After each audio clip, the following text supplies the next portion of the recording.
யாவர்க்குமாம் இறைவர்க்கோர் பச்சிலை, யாவர்க்குமாம் பசுவுக்கொரு வாயுரை, யாவர்க்குமாம் உண்ணும் போதொரு கைப்பிடி, யாவர்க்குமாம் அவருக்கு இன்னுரை தானேன்னு சொல்லியிருக்கா. நம்ம வாழ்க்கை எப்படி வாழணுன்றதுக்கு பெரியவா பதிகங்கள்லேயே நிறைய வகுத்து கொடுத்துருக்கா நமக்கு. இப்போ நம்ம திருவாசகம் நீத்தல் விண்ணப்பத்தில் இருக்கோம். அதில் பார்க்க வேண்டிய பாடலை பார்க்கலாம். முழுதையில் வேல் கண்ணியர் என்னும் மூரி தழல் முழுகும் விழுது அணையேனை விடுதி கண்டாய் நின் வெறி மலர்த்தாள் தொழுது செல்வானம் தொழும்பரில் கூட்டிடு சேர்த்தம்பிரான் பழுது செய்வேனை விடேல் உடையாய் உன்னை பாடுவனே. அப்போ முழுசாக கூர்ன வேல் போன்ற கண்களை உடைய மாதரான பெருந்தீல குளித்து வெண்ணெய் போல் உருகிற எண்ணெய் நீ புறக்கணிச்சுடுவியா? இப்படி நான் மாதரை பார்த்து உருகின்றிருக்கேனே, அப்படிப்பட்ட எண்ணெய் நீ விட்டுடுவியா? மன நிறைஞ்ச மலர் போன்ற உன்னுடைய திருவடியை தொழுது உன் பக்தர்கள் சிதா காசத்தில் கலந்துருக்காங்க. அவளோடு என்னையும் சேர்த்துக்கோ. எம்பிரானே, உனக்கு வணக்கம் செலுத்துகிறேன். குற்றம் செய்கிற என்னை நழுவி விட்டுடாத. உடையாய் உன்னை நான் போற்றுகிறேன்ற மாதிரி உன்னை நான் போற்றி பாடுறேன், என்னை விட்டுடாதப்பான்ற. அதில் காமத்தி ரொம்ப கொடியது. ஆத்மசாதகன் அதில் விழுந்து அழிஞ்சு போகாதிருக்க இறைவன் அருளும் சான்றோருடைய நல் இணக்கமும் வேணுன்றத இந்த இடத்துல மாணிக்கவாசகர் அழுத்தமாக சொல்கிறார். அடுத்த பாடலை பார்க்கலாம். பாடிற்றிலேன் பணியேன் மணி நீ ஒளித்தாய்க்கு பச்சூன் வீடிற்றிலேனை விடுதி கண்டாய் வியந்து ஆங்கு அலறி தேடிற்றிலேன் சிவன் எவ்விடத்தான் எவர் கண்டனர் என்று ஓடிற்றிலேன் கிடந்து உள் உருகேன் நின்று உழைத்தனனே. அப்போ மாணிக்கமேன்னு அழைக்கிறார் சுவாமியை. அப்போது உன்னை நான் பாடலை, உனக்கு நான் பாடணும்னு எனக்கு தோணலை, நான் செய்யலை, பணியும் செய்யலை, உன் பணியை நான் எடுத்து செய்யலை.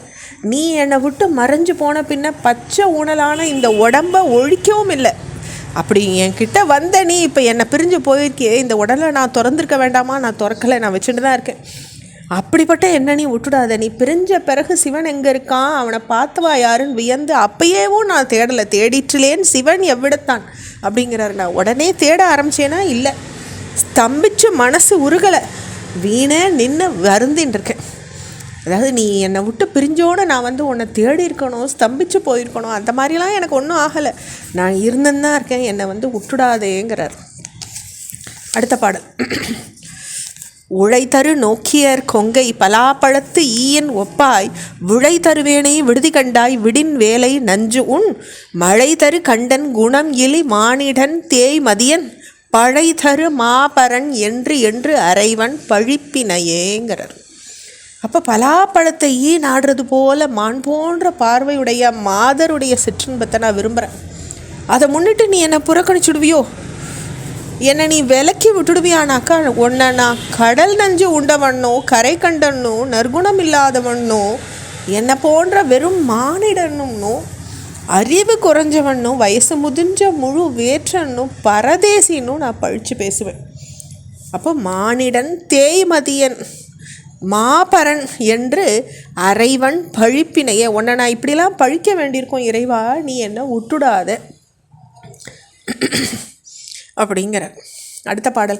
பழிப்பையில் நின் பாதம் பழம் தொழும்பு எய்தி விழப்பழித்து விழித்து இருந்தேனை விடுதி கண்டாய் வெண்மணி பணிலம் கொழித்து மந்தாரம் மந்தாகினி நுந்தும் பந்தம் பெருமை தழிச்சிறை நீரில் பிறைக்களம் சேர்த்தரு தாரவனேங்கிறார்.